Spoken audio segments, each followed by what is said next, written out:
Oh, you got this.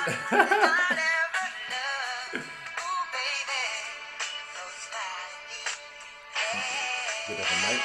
Yeah, from Mike. Yeah. That's how you end it, man.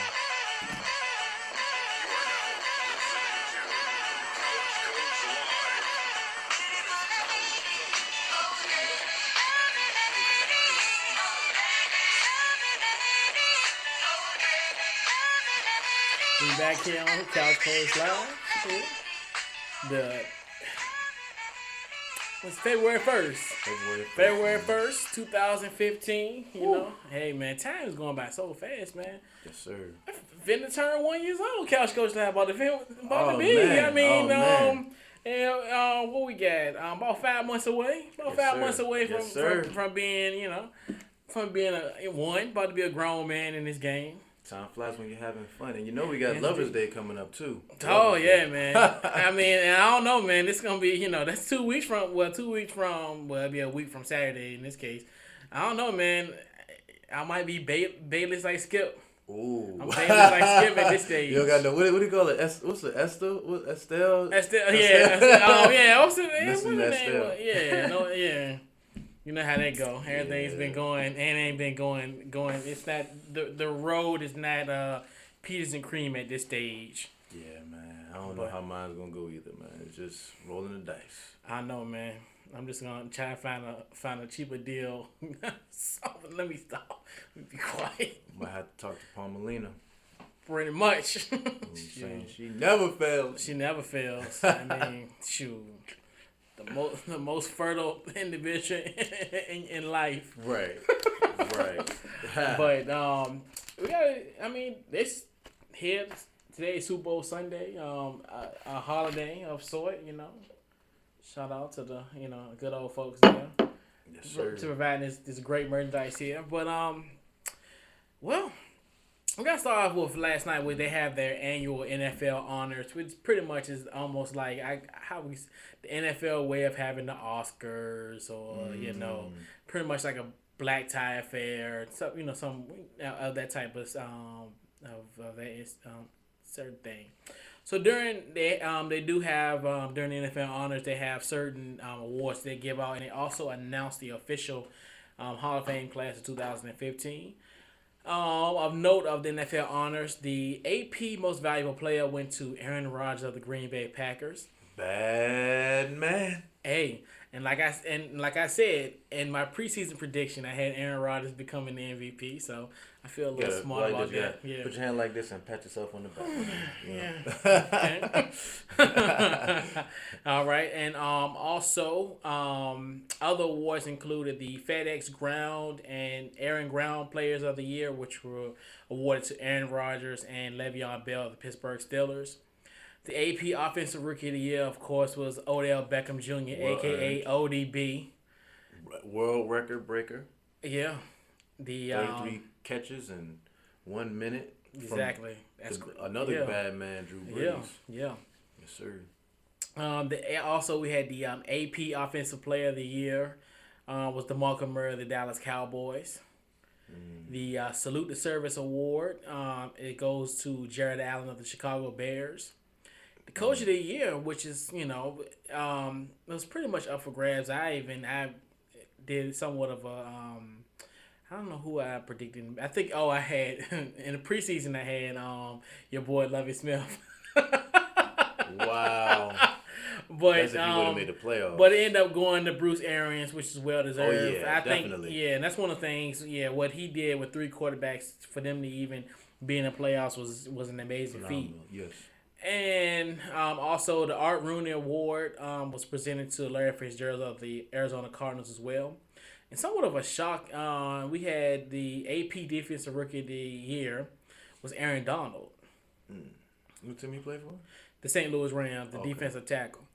And AP assistant coach of the year went to Todd Bowles, who of course was defense coordinator in Arizona. Now he's the Coach, yeah. coach of the New York Jets. Is Clinton Dix, is he a rookie or that's his second year? Rookie, He yeah. should have won that. Man, I'm still upset about. if he would have made a play on that ball in that when they played Green Bay, well, not when they played Green, obviously he played when they played with the Seahawks and had a 2-point conversion.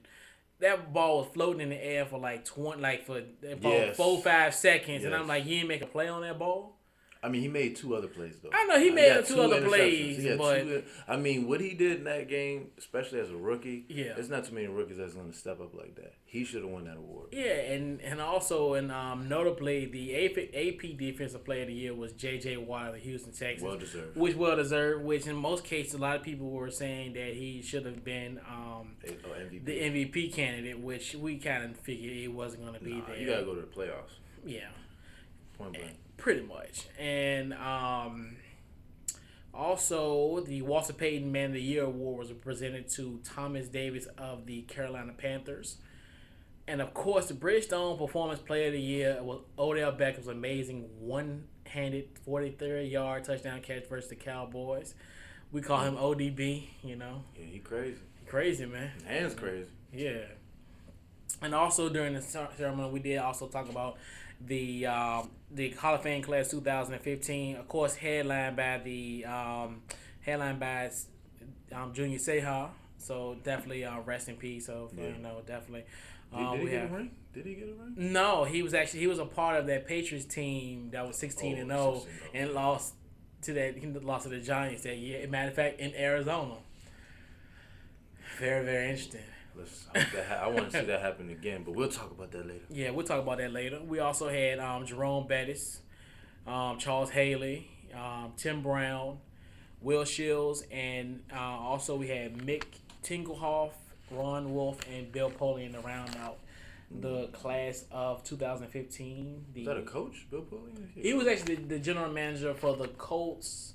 And actually, he was a general manager of the Bills them years that they won the Super Bowl. Well, they went to Super Bowl 4 times, but they lost. They went to when they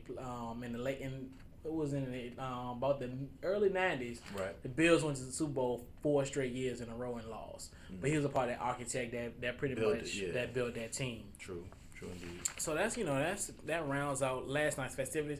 Before we head into today's action, I definitely need to give a shout out to the University of Richmond Spiders, the men's basketball team, on their amazing their 64-55 victory over VCU last night at the Siegel Center. Their first win at the Siegel Center since 2001. So shout out to those boys in the at the University of Richmond doing that thing, and unfortunately, even in the loss, you had senior Breontae Weber, the VCU Rams, go down with a torn ACL, and unfortunately, his career at VCU is over. So we definitely want to give him. Yeah, he's a senior this year, so it's pretty much his VCU career is over, and we definitely want to give him prayers up for him and his family and everything that's going on with that. But and the sad thing about it was he was like 7, because he led the nation in steals, and he was like 7 steals away from being all-time leader in steals in VCU history. So he would have got it. He would have definitely got it. He would have been getting it, in the next couple days. I mean, the way he does it, I think because he leads the nation in steals again this year. So definitely not thoughts and prayers, going forward. So without further ado, we'll take a brief time out, and we come back. We're going to start dissecting this matchup that is the Seahawks and the Patriots in Super Bowl 49. Let's do it. We'll be right back.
You and me both. We're back here on Couch Coach Live. And also, I don't know if they can see the board, but I'm here so I won't be fined. Okay? So, we're back here on the Super Bowl 49 preview, where today is the big day. As we all know, today is somewhat of a de facto national holiday. Make it a little darker. Oh, I'm thankful. Thankful. You know why I came here. Yo, speaking of that, before we go on, but yo, them memes are so funny. Like, it was like, oh, I came over here. It's like the Netflix, like. You see this? I ain't see this. It's like, oh, so you got pizza and Netflix. You know what I'm here for, right? Yo, that's off the chain, man. But only one Marshall, man. What we gonna have? We're gonna play this somewhat of a game called Advantage. Well, we're gonna we'll discuss the individual matchups, and we'll determine if either the Patriots or the Seahawks have the advantage. So first, at the quarterback position, we'll just kind of set it up. We have in these matchup, we have Tom Brady versus Russell Wilson. Just a little background: Tom Brady. Of course, he's in pursuit of his idol Joe Montana with 4 Super Bowl rings.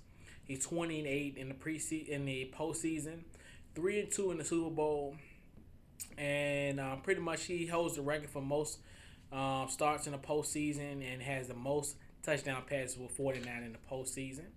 And Russell Wilson, actually the pride of collegiate high school, right here down the street here in our cozy man cave here at Couch Coach Live. Yes, sir. Russell Wilson is actually an amazing 10-0 versus Super Bowl quarterbacks. He's 36-12 in his 3 years at the helm. 12, man. That's the highest win percentage for any quarterback in history. And he joins Joe Flacco as the only quarterback in history to win a playoff game in each of his first 3 seasons. So we're gonna put our little analyst hat to it. So who in this quarterback matchup, individual wise, who has the advantage?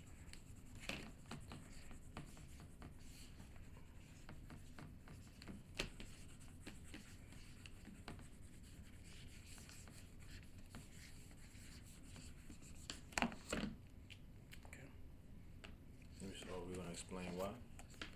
You can. Well, for me, I'm going for Russell because he's fearless. Especially after coming off the win he just got. He has nothing to lose. And he doesn't care about his stats. And I think that's gonna make him more fearless. And when you got somebody that's not scared of you, man, ain't much you can do. I'm gonna go with Tom Brady. If you can see it. I don't know. Tom Brady. There you go. Maybe you know what I'm gonna do on the break. I'll take care of the lighting. Yeah. You know. So in that matchup, in that case, what we'll do, and if you're keeping score at home, you have the Seahawks 1. I have the Patriots 1. So we'll kind of keep score of that here. You know, we have now somewhat. So we got T. White, CC. You got Seahawks, Pats 1, and I got 1 Pats. All right, so that's what we're gonna do. We're gonna keep score at home, and also for our running back, we have LeGarrette Blount on the Patriots side, which it's amazing to think. I remember sitting, and it's funny because, as we all know, he had 696 rushing yards and 8 touchdowns, and that's combined with the stats that he had in New England and with Pittsburgh. And it's funny to think, and I remember LeGarrette Blount. As a matter of fact, when he walked off the field, that Monday Night Football game against, I think they played Tennessee. It was Tennessee. Yeah, it was Tennessee. So it wasn't the week before. It was the week before Thanksgiving. Mm-hmm. And I was thinking to myself, then I heard in the car that Tuesday, and they were saying that he got released, and I was thinking, man, his career might be over. Yeah, I mean he a bust. I mean he has all the talent in the world, Yeah. but his attitude. It's, but and I'm saying now, it's just, and this is amazing to think that in my personal thoughts, I was like, man, this dude career is over, and he in the Super Bowl. It's amazing. It's amazing to think that, and Mr. Marshawn Lynch, aka I'm just here so I won't be fined. Beast mode. Thankful. AKA I'm about that action. About that action, boss. I'm about the action boss. About that action, boss. You know where I'm going. So, who do you? So, in your case, who do you have? You got Beast mode. I don't have to put his name. Beast mode. You know who I'm talking about. Why is your markers working? Yeah. Got Beast mode, and I got the score on my board as well. If you were wondering what the thing says on, it looks like your left on the screen. Go down a little bit. Look, it worked when you went down. Yeah. Beast mode. Oh, we'll go this way. By far. Beast We'll mode. put this. Oh yeah, we'll put it right here in the center. Okay. Beast mode on mine. Oh, shucks. I got you. All right. Matter of fact, you know what? Yes, that's what we'll do. It's right there. Something. See, that's one thing about live impromptu stuff. Because I forgot I do have some dry erase markers. I'll go and grab those during our little break. All right. No rush. Yeah, this see, I'm telling you, we just doing this right off the cusp. One of those things. Well, Things happen. it is what it is. So, okay, of course, you have you have the two. So I have it pretty much the Patriots 1, the Seahawks 1, and you have 2 to zip. Okay. So the receiving core, including the tight ends, looking at the Patriots, and of course, their receiving core is led by none other than Rob Gronkowski, aka Gronk. 82 catches with 12 touchdowns. He has the most receiving yards for any tight end in his first 5 seasons with 55. You have Julian Edelman, the former Kent State quarterback. Now, and he threw a nice little touchdown pass in the Baltimore game. So that's a nice, interesting what he's X factor in that game. And also not to sleep on, but Brandon LaFell. Brandon LaFell is definitely came into his own. Another guess. You can't help to do that when you got Brady throwing you the ball. And no question. And that's the thing about with the whole situation with that. That's a nice receiving core on that end. And not to mention Danny Amendola, and actually he's healthy, so I mean it's kind of a shock. He might get injured in the game. Yeah, he's injury prone. Very injury prone. And on the Seahawks end, we have Doug Baldwin leading them pretty much 969 receiving yards, Really? 75 touchdowns, and 4 touchdowns. So he's almost 1,000-yard receiver. That's a solid year, man. Yeah, that's a pretty solid. No he question. Stepped up from last season. And that's one thing with this whole scenario. He had to, because if you losing a guy like a Golden Tate and losing Percy Harvin in the midseason, somebody had to fill the bill. So they had Percy Harvin this year, boy. Yeah, exactly. Why did they get rid of that boy? And then you also have Jermaine Kearse. He's pretty solid receiving. That's he was huge in last year's Super Bowl as well. And Luke Wilson, which he's solid. I forgot about Luke. He's solid. He's I wouldn't say he's on the same level. He's not on the he's not on Gronk level. He's not on Gronk level, but he's one of those type of guys. He's an X factor too. Yes, sir. I remember he had an 80-yard touchdown run against Arizona. I think it was in like week 16 or week after. It's right in December, so it was so that's a pretty good step up. So in my case, I think for the receiving core. This is so who you got is having the advantage. I mean, just off of what you said on paper, I'll go with the Patriots.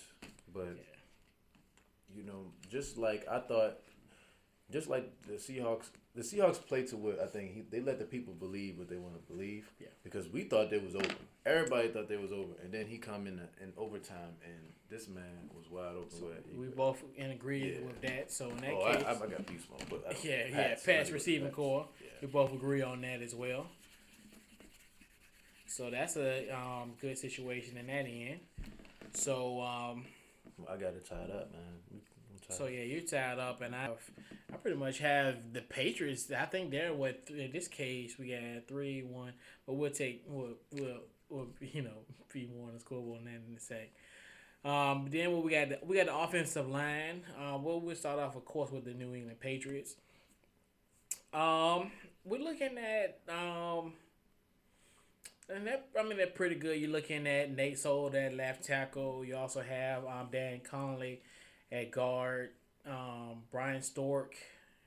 And also you got Sebastian Vollmer. So I mean, and that's a fairly good one. I mean, when you're looking at from a statistical perspective as far as the rushing yards are concerned, they average 106 rushing yards per game. So it's fairly good. I mean, compared to that particular stat. And also on the Seahawks end, I mean, in the sense they have a good offensive line as well. You have Russell Kuhn, of course, anchoring that left tackle spot. You also have James Carpenter, of course, the legendary center, and Max Unger, J.R. Sweezy, Justin Britt. So I mean, it's one of those things, and then not to, and it's one of those things where it's gonna be very very interesting to see what they're gonna do on that end, and they average 170 rush yards per game as well. So in this matchup, I think I'm gonna go with the Seattle Seahawks offensive line. Yeah. So with that said, what we're gonna do? We're gonna take a brief time out. When we come back, I'm gonna get better markers. And we'll be taking care of the defensive portion here. We'll be back on Couch Coach Live. All right. All right.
You are now listening to Couch Coach Live with Couch Coach T. White and Showtime Season.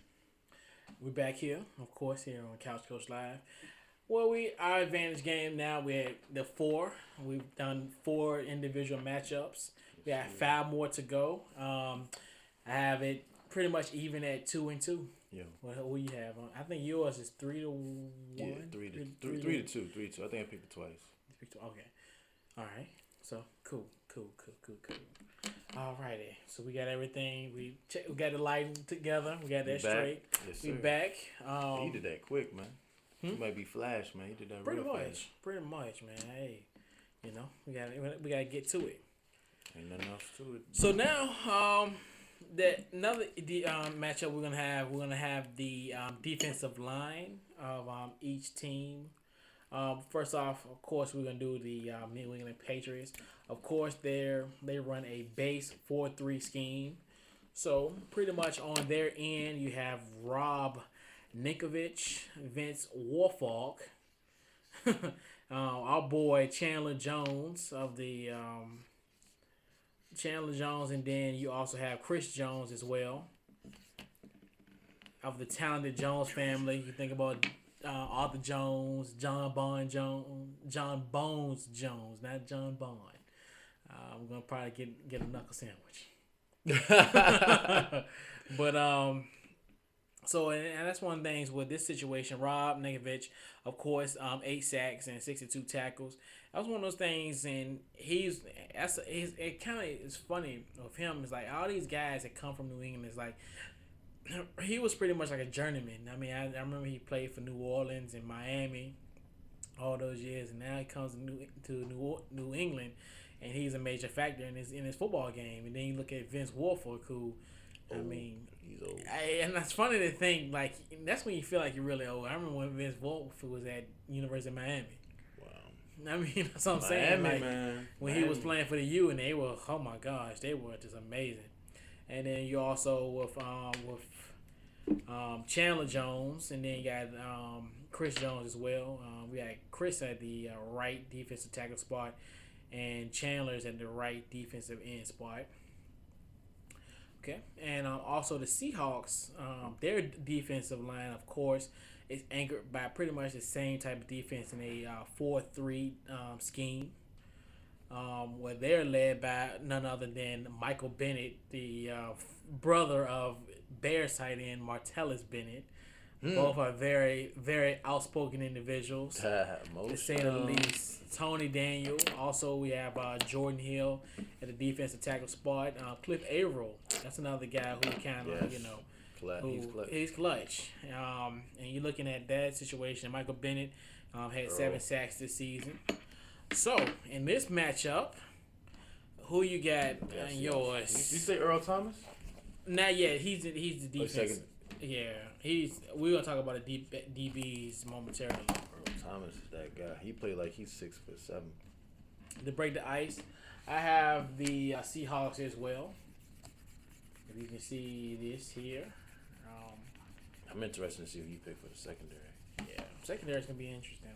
That's one thing. That's what I'm saying. Well, Revis is not the same, man. Revis not the same, but Revis can get the job done. Yes. Like Revis is no slouch. Like Revis is no slouch whatsoever. Right. But also our linebacker core, we're staying on that side. We have on the Patriots end, of course, on their scheme, they're pretty much led by Jamie Collins, who had 85 tackles, 46 assists, and 4 sacks on the season. Also, they have Malcolm Butler and Deontay Hightower, the pride of Alabama Hightower's University. nice. Hightower's nice. Yeah, Hightower's really nice. I mean, he ain't related to Steve Hightower. No.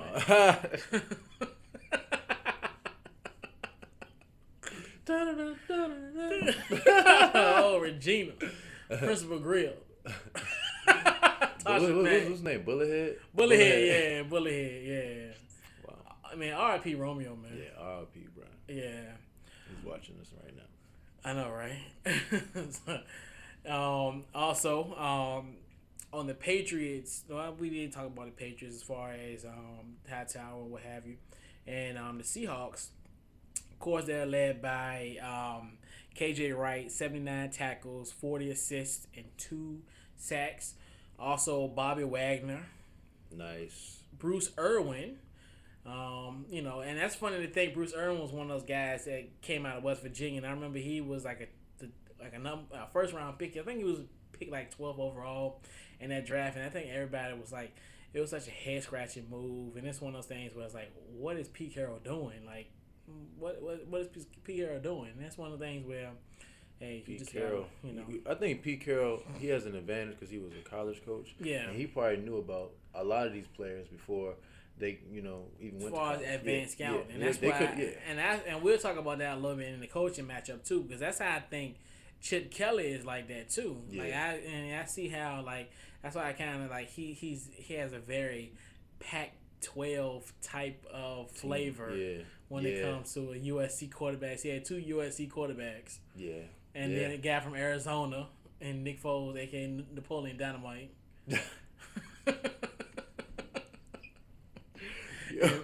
And vote for Pedro and Mark Sanchez. We need to get Marcus, man. But I don't think it's gonna happen. Man, y'all have to do what we had to do to get RG3. Y'all gonna have to invest. Y'all have to put in multiple draft picks. But we need some people. We need a secondary. And that's the thing about it, like because even with y'all, because y'all had a top y'all probably about in their 20s or because y'all was 97, right? Yeah. So y'all probably got like a top like a 20, like probably right at 20 probably, and y'all probably gonna have to give away that plus probably 2 or 3 years worth of draft picks. I mean, Marcus ain't. I don't think he. Hopefully, what will happen, he will drop down because I don't. Yeah. If he can, because he, I don't think people are that hype on him because he lost. Because the last couple of games he played, he wasn't phenomenal. He wasn't. And then that shoulder, and that's one thing that people might question, that shoulder injury, because I definitely know he's not going to throw it a combine, so that might drop him down to a point where you can kind of get him at a discounted rate, possibly. Or knowing Chip, he got somebody else that he wants. Yeah. I know Chip because I'm still hype off the Matthews wide receiver because he came out of nowhere. Yeah. And he slowed down near the end, but he stepped up. So in this an advantage for this one, I'm gonna actually go with the Seattle linebacking core. Same. Okay. I mean, so that one. So now we pretty much got it to a point where it's 4-2 on my end. So yeah. And that's going with the Seahawks. 4-2 Seahawks at this stage. Defense wins championships. That is true. That is true. Man, I was watching. They had like some type of documentary on Joe Namath, and he was just talking about how he won that Super Bowl that he bragged on that he said he would win. That he was going to guarantee. It just amazing how he just because nobody was doing what he did. Where he just didn't know. He chose all of the. He didn't even use the huddle. He just went to the line and changed everything. Yeah, and that's crazy. Like, and nowadays it's like we. That's why I. Even though I played the game recreationally. Yeah. Same. But it's just people make football such a it's so sophisticated, but it's the simple things play factors when it comes to that type of situation. So to me, anyway, I must be a busy man. It's giving me a call. I feel important. But anyway, okay. But yeah. So now we're gonna get to the defensive backfield, the secondary, which I think this is I mean, one-sided? No, not at all. This is one of those things where this is gonna be probably the most intriguing matchup of all of this. I mean, forget the quarterbacks, forget the receivers, forget all that. Oh, you good, man? I thought you were trying to go under. No. Cause I was trying to find something, but now you know what's so crazy. Now we're looking at the Patriots. Looking at, of course, they're led by Revis Allen. Of course, no question real. about that. You also have on the other side, you have Logan Ryan, which free safety, of course, Devin McCourty, the good twin. Actually, let me not discount It is what it is. the other McCourty twin, but he's doing this thing down. I think he's in Tennessee. I think his twin brother, and you also got your boy Patrick Chung, formerly of the Eagles. You know, Good riddance. Former Oregon guy. He was what was the Chip Kelly guy? Matter of fact, come to think about it. But he left the Patriots and came back, right? Because he left the Patriots and then signed with the Eagles. I guess he came back to New England, and of course, anytime you have a secondary unit that has a nickname, beware. This is the modern day, like the Hogs of our day. Not to put a Redskin. I had to put a little Redskin dig into the day, even though we not in it. I got to put a little, a blast from the past in these young Redskin fans' ears. We have the Legion of Boom, a.k.a. LOBs.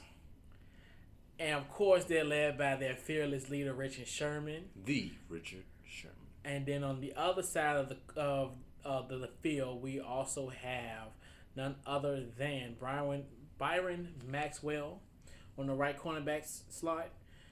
Strong safety, of course, Cam Chancellor and Earl Thomas. I definitely think Cam Chancellor is one of the type of guys. He really, really reminds me of Sean Taylor. Like if it's a player that can mirror what Sean Taylor did, he is that type of guy. Those ferocious hits. I mean, it's just amazing. Like he's like the next best thing. And of course, what can we say about Earl Thomas? Earl Thomas, he's been He's just a competitor, man. Yeah. You guys out there playing and they hurt. So. And that's my thing about it. And I totally forgot about mentioning Brandon Browner as well. Yeah. And for New England, he's with New England. So he used to play for the Hawks, though. Yeah, and that's one thing. Yeah, and I forgot to mention that during the that. So that's gonna be a very, very interesting matchup when you look at it from that standpoint as well. Like how can that happen? And that's one thing.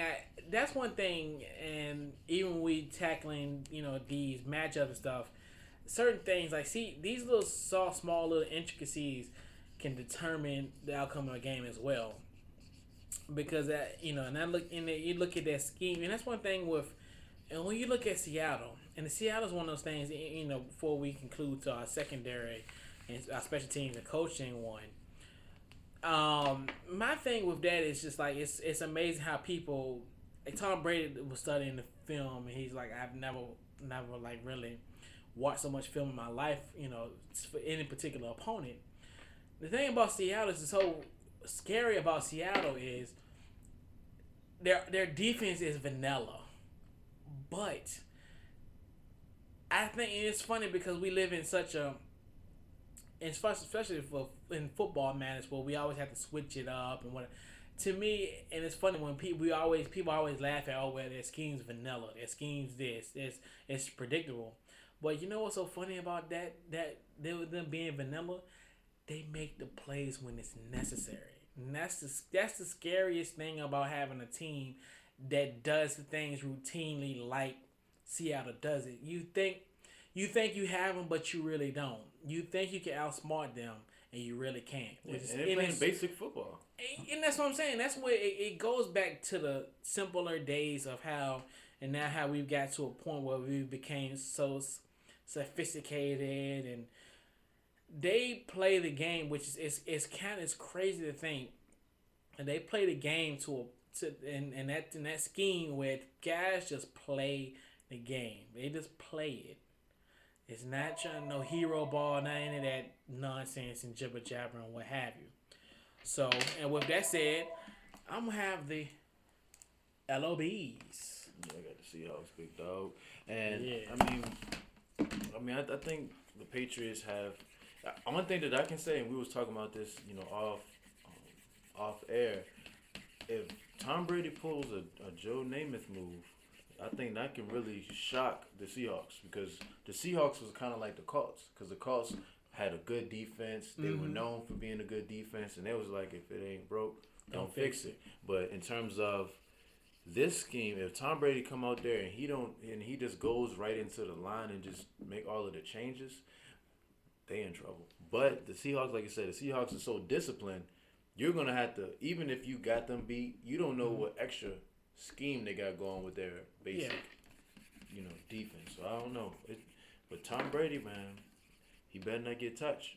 Pretty much. That's my thing. That's the whole thing. And like we both said, like they're in agreement of it, of how there's a difference. Like you can, as far as if they get pressure to Brady, it's over. Right. And that's the thing about, like, are they going to be able to get pressure from Brady? And a lot of people don't have that. And it's going to be very, very, very interesting what's going to happen here. I can't stand when Bill Belichick try to blow teams out, man. So if the Seahawks is able to blow them out, that'll make my day. I don't want to blow out. Last year was so disappointing. I felt like I was a Broncos fan. I mean, literally, like the next day I woke up, I'm like, man, this Super Bowl sucked. Yeah, it was I wanted to be a good game where it comes down to the last second. Like I want to be like almost had a one that was in Arizona the last time. Yeah, I mean that game we seen in Green Bay. Now, we had something like that. I mean, I'm glad that wasn't my team because if I was a Seahawk fan, be sick right now. Cause, and they left. They left the game, and then they're looking outside the stadium on a screen to see what happened. You had good seats to it, and you pretty much just left. Oh man, that is just crazy, man. Yeah. Yikes. So he got Russell Wilson. You got ice water in your veins. Pretty much, he cold as ice. You want a Coors Light? Yeah. And in special teams, we got the New England Patriots special teams. There, of course, their place kicker is Steven Gatkowski. Their punter is Ryan Allen. Their punt returner is Julian Edelman. And they also, on kick return, they use Matthew Slater. And their long snapper is Danny Aiken. And also got a guy who could possibly make an impact in this game, Jeremy Gallon, out of University of Michigan. He's there's a chance that he might do punts because it's one of the things. It's a possibility which it to see, And on the Seattle's end, on their special teams, of course, they're led by none other than the pride of North Carolina State University's Stephen Hauschka. Yeah, actually a former teammate of Russell Wilson down in NC State. Wow. And their punter is John Ryan. Their punt returner is Brian Walters. Their kick returner is Paul Richardson, and their long snapper is Clint Gresham. So, at my end, I think who has the advantage. And I think it's gonna go this one. I'm gonna go with the Patriots in this matchup of special teams. I'm gonna still go with the Seahawks, but I think the Patriots might have a possible better kicker. But with I can't remember the guy's name that was blocking all those punts at the moment. Is it Cam? Was it Cam that was in there he blocked all those? Talking about in that game, it was a regular season. The green. Game. I don't know who was. But basically, the guy he plays defense, but he came in on special teams and he made the difference. I mean, just having that possibility. Yeah. If he does that, if he blocks a field goal, that's huge. Yeah. So, but yeah, some of these things that we stated, there's a lot of ties to me. Yeah. It just depends who shows up. And that's really what this goes. And this what this game is gonna boil down to. I think this what makes this game more than anything unique because this is actually the two best teams out of both conferences. This is something that you rarely get. You used to get this prior to free agency back before 1993. You used to can get that because the way things are going nowadays and just the whole shift of the one signing is almost like the paradigm shift of the league. It's almost just like in the NBA, like when LeBron James signed the deal. everything shifted. And the same thing can go on here, as far as how, you can get certain things. But these are, and the thing about this is refreshing because these guys are kind of, they've been around. And it's one of those things where it's gonna be a pretty good matchup. It's gonna be phenomenal, man. I can't wait to watch it, and yeah, I just hope, because see the thing that really agitated me about the Seahawks and the Green Bay game is they were just playing. I mean, the defense was. I mean, this is outside of the defense. Defense was playing at an elite level, but just Russell. It looked like Russell Wilson was like rattled. It looked like he was hurt. I don't know. I thought he had a concussion from that hit from that lineman. But I was just like, Russell, where you at? And it just seemed like the whole 4 quarters he was just there. But to that last play, in the 4th quarter. But I just hope Russell just is at an elite level. Yeah. I don't want the Russell that played against Green Bay. I'll take the Russell in overtime. Well, and that's what makes it makes it scary. And that's funny when you said Russell Wilson. I know this girl said Westbrook won it. I do it all the time. Yeah. It never fails. I always do Westbrook. But you know what's so crazy about that whole matchup? That thing, like, that what kind of scares me about Seattle. Because if Russell Wilson threw 4 interceptions, nine times out of 10, if you looked at like, oh yeah, this guy, he had 4 interceptions, did he win or lose? And he can poll people 1,000 people in the street, and I would assume about 950 would say he lost the football game. He was supposed to lose. Yeah, and that's one thing with them, and that's one thing. 2 points. I mean, it's so many factors in that go game. into it, and that's what, and that's what I'm saying. Then we'll kind of wrap this back around. So we're gonna do our final matchup in this advantage game that we are playing. Belichick. We also we're gonna do the coaching matchup with Bill Belichick. Of course, this is 6th trip to the Super Bowl. He's 176-65 since joining the Pats in 2000. That's almost 5. Is that 500, man? That's ridiculous. That's over 500. It's 176 wins and 65 losses. Yeah, that's phenomenal. That's Hall of Fame. 700. That's Hall of Fame. But half of those is from cheating. That's Bill Belichick. No, cheating. Yeah, no. We ain't talking about D-Gate. We talking about D-Gate, Spygate. We not talking about any of that today. We not ruining this game and this beautiful, glorious Sunday about this. We ain't. I agree. This is a free a new game show of that. And Pete Carroll, of course, he's trying to become the 7th coach to lead his team to back-to-back Super Bowls. And at the tender age of 63, he would be the 2nd oldest coach to win a Super Bowl behind Tom Coughlin. I guess so. Was it? He's age before beauty. Yeah, and that's funny, and it's funny to think Pete Carroll is older than Bill Belichick. Yes, and he looks younger. He looks young. I mean, he got the gray hair. He's kind of like the Republican. What's his name? That was supposed to get elected, but God, I know you're talking about Mitt Romney. Yeah, and he looks just he got that. If he was to dye his hair, he'll get that type of look. But he don't look old because Mitt Romney's like 67. It's crazy. And it's one of those things. And to go back on it, and it's funny because I don't know if you followed the league back in the day. Pete Carroll got fired, right, from New England Patriots. And guess who came after Pete Carroll? Bill Belichick. And didn't Pete Carroll, he used to coach the Seahawks before back in the day too, didn't he? He coached the Jets and then he coached the Patriots. The Patriots. Us only teams? Yeah. I thought he coached the Seahawks before. And that's just one of those things where it's just amazing how Pete and it's funny it's amazing how at his age he was able to rewrite his NFL history. You gotta think about it. If you're looking at 15 years ago, Pete Carroll,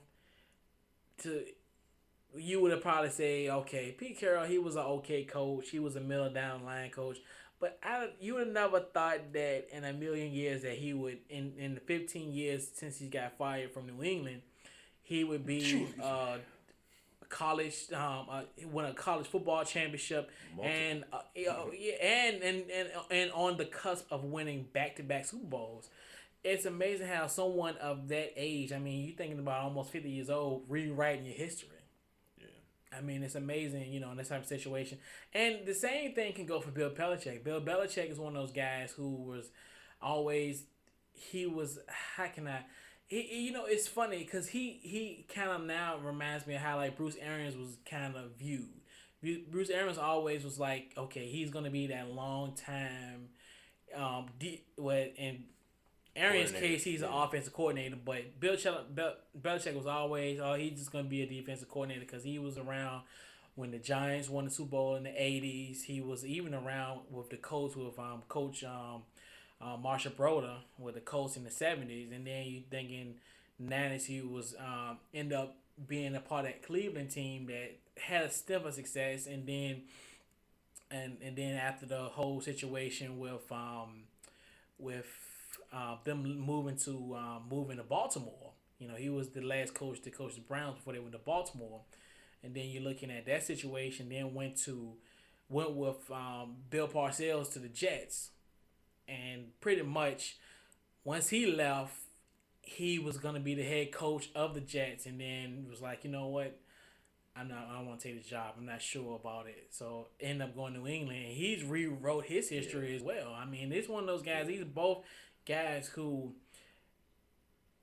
they both have almost a similar story, which is is weird to this thing. I mean, well, man, is the college background, but these guys were pretty much coaches who weren't like outstanding. Yeah. They were just running the mill type coaches, and everybody had this so-called preconceived notion about the coaches, and now they're rewriting their own history, and they're gonna have a busting can. Yeah, and it should give everybody inspiration, that you can do that. And they have amnesia, and that's what you have to have, when you get that second chance in life and you can, rewrite your own history, you just go for it. You don't question it, you just do it, and that's a part of being a man. And they're definitely, they're old wise men now. Pretty much, but, yeah. I commend them, as them being men, because I'm not a big fan of Bill Parcells. Bill Belichick, because of his cheater ways. But on a side note, they're great men though. So in this advantage, I'm gonna go with Pete Carroll. I just his personality, I think, stands out more than it's for me. I think he's just a real relaxed kind of guy, where it's a situation where he allows his guys to be his guys, not really tight-lipped into the vest of what's the team. When you see it like a Bill Belichick, it's almost like he's close to the vest about stuff. He allows people to be, their own individual. Like he has personalities on that team, and he lets them let their personality amplify even more. And that's what you want just in life in general. And if you're in a position where, if you're looking for an authority figure, you will want somebody in that type of nature where they allow you to be great, but in return you have to, do that on the field. So that's one of those things where, and these kids, they're grown. Let them be them. So I definitely see Pete Carroll in this matchup. So yeah, and I agree. Because a lot of times you look at Bill Belichick, he has people, he takes risk on people, but he makes the people buy into his system, and I think that is fine. But these are grown men, and forcing a man to just follow this system and not allow him to be himself, it's like he's only doing what you're telling him to do. Correct. He's not being able to do what he feels is right, and that's why on the side of Pete Carroll, he allows people to be themselves. And when you allow someone to be themselves, they're able to be their full self, not half of themselves. So, I mean, it seems like Bill Belichick does this to his players, and when they get on the field, they just go off because they finally getting freedom. It's like, oh, the shackles is off. Yeah. Now I can play. But, if you got somebody that allows you to be yourself, it's like now you're at a point where it's not just letting out what you want to be. You just actually just empowering what you already are. Correct. So, and that's why. And that's what I'm saying. It's just one of those things where it's just It's just amazing. I mean, it just and to think like you look at them and you're like, wow. You would think back like 15 years, like wow, they pretty much. Yeah, he's in the Hall of Fame. Pete Carroll is in the Hall of Fame off gate. He came here. He took his chance on Russell Wilson because Russell Wilson. There's a lot of quarterbacks that went in the draft with Russell Wilson, and none of them are in the Super Bowl. One of them came close. One came close. One very close, but it just speaks on the type of things that Pete Carroll does. He's still recruiting like he in college, and that's a pat on the back for you. I do it for you, Pete Carroll. Yeah, and that's one of those things where he overhauled the roster, and I know we're gonna. But you know, it's so funny. I'm glad that you brought up the point of you said that one quarterback came very very short. Well, guess what? He was a deflated ball away. And I said we weren't gonna say it, but hey, you know what? You reeled it in, dog. Like you don't. I mean, it's your fault. It's your fault, man. Because I mean, I wouldn't have never thought of like saying that, but you know what? He was a deflated football away from going to the Super Bowl. Yeah, literally. All right. So in that matchup, then we pretty much got that squared away. So when we come back, we're gonna do our Super Bowl superlatives, and we'll do our over and under, and then. We're gonna give you then the countdown we're gonna begins. we're gonna give you predictions, man. It's going down to the wire, man. This is Couch Coach Live. We'll be right back. Some water. I need a Gatorade. We'll be back.